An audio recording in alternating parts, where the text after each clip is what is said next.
Hello students, how are you all? I hope everyone is fine.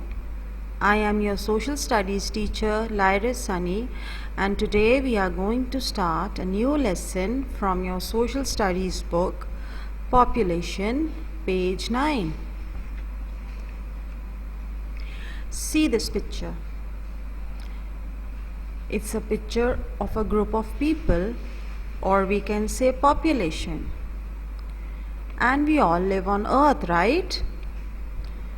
So let's see what is population. All of the members of one species that live in the same area is called population. It means a group of people living together at one place is called population. Okay? A population consists of all the members of the species that live in a particular area. For example, there is a different population of humans living in every city. One species can have many different populations around the world.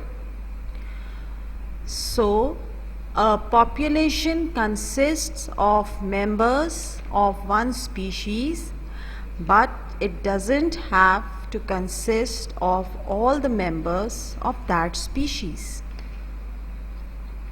Is it clear, students?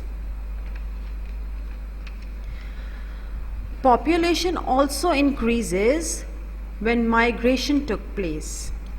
Now, you all must be thinking that what is migration? So let's see. What is migration? It is the movement of a person or a group of people to settle in another place, often across a political or administrative boundary. Migration can be temporal or permanent, and it may be voluntary or forced. Immigration is when people move out to new places, and the migrants involved are called immigrants.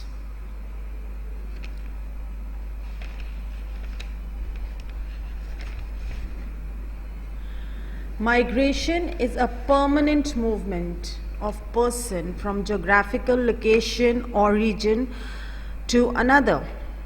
For example, people migrated between India and Pakistan in 1947 at the time of partition. Now let's see these pictures. What are they doing? There are some people from the government, right? And they are taking some information from the local people of the areas, right? This process takes place once in every 10 years. And this process is called census. What is census? A census is official count of the population in an area, town, city, province, or country.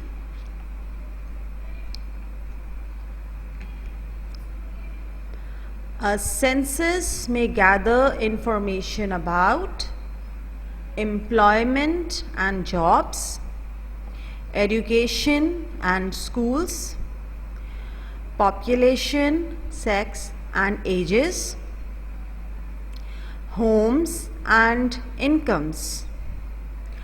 A census includes everyone in a selected population, not just a sample.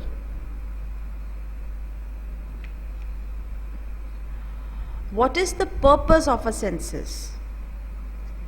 The purpose is to collect information about the number of people living in a country,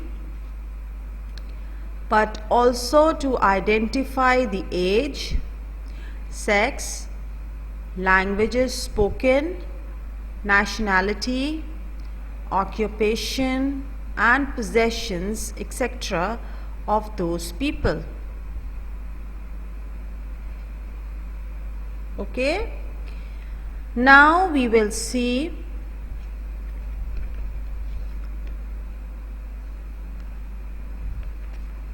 that census shows that the population is very high. Okay?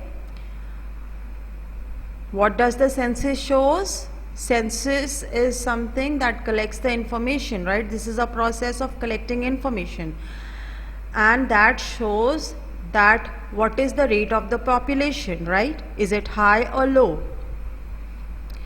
But in our countries, population rate is very high. So what is the population growth and why it is very high in Pakistan? Let's see. People living in villages like to have many children who can help their parents on the farms when they grow up.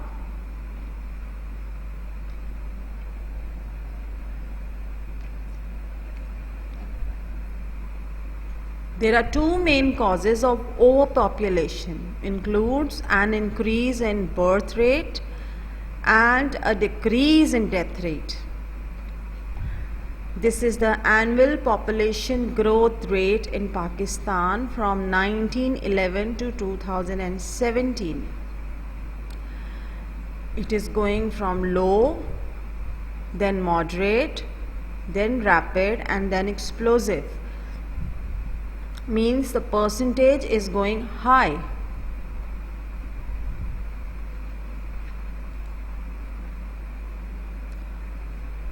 It is a tradition to have a large family. Many people want large families, and these people are old age people, right? And they are discussing about the ages, that we are 85, 83 and 79 years old. It means the life expectancy is increased.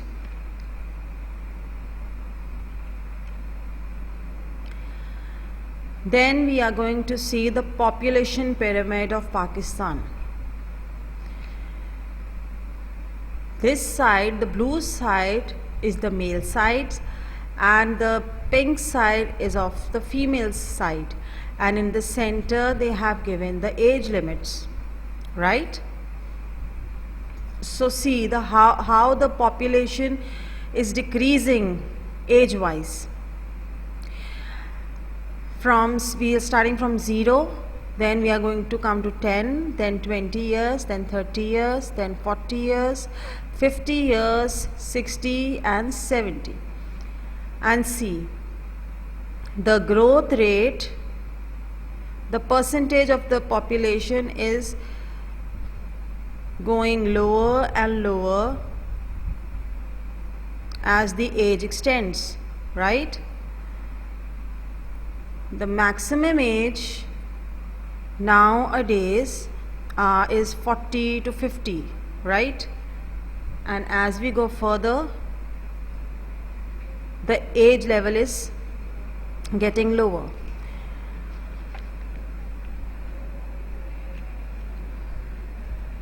Now let's see this example. There are two different pictures given, right?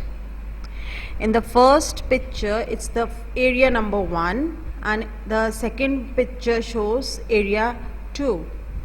In area 1,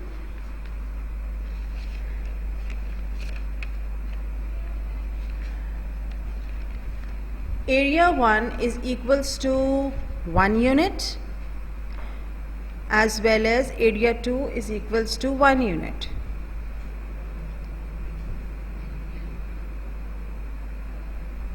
but the group of people in the first area is 10 people, and in the other area there are 20 people.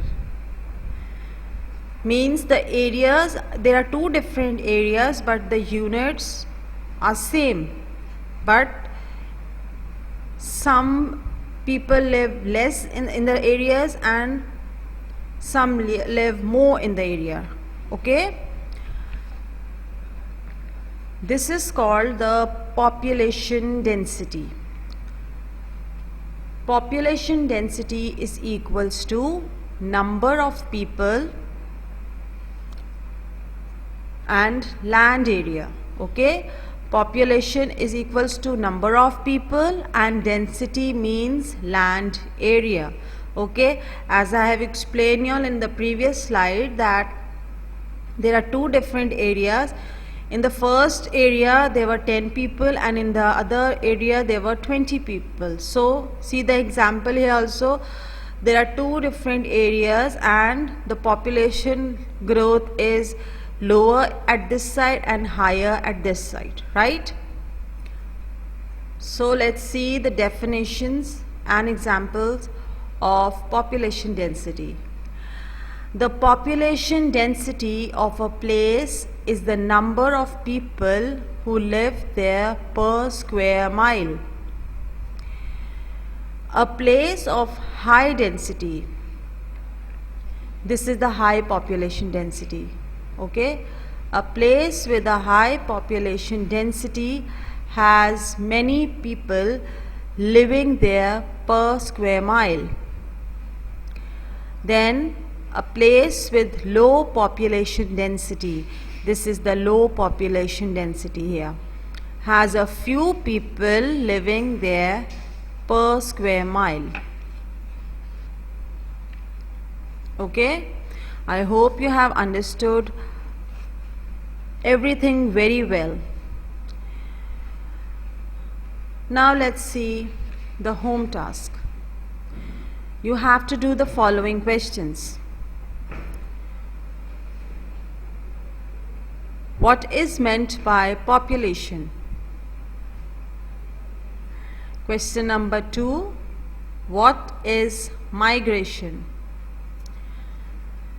Question number 3. What is census? Question number 4. Why is the population growth rate so high in Pakistan? And the last question is, what is population density? You can take help from the slides and even from your book, but you can easily find the answers from the slides only. Okay students, there is a little note for y'all that you have to do all the homework given to you from the first lesson till the present one in your copies, in your social study copy. Okay, and the social studies copy should be an interleaf pages copy. Okay, and marks will be given to you on the basis of your homework and activities. This is all for today. Take very good care of yourselves. Stay home. Stay safe. Thank you.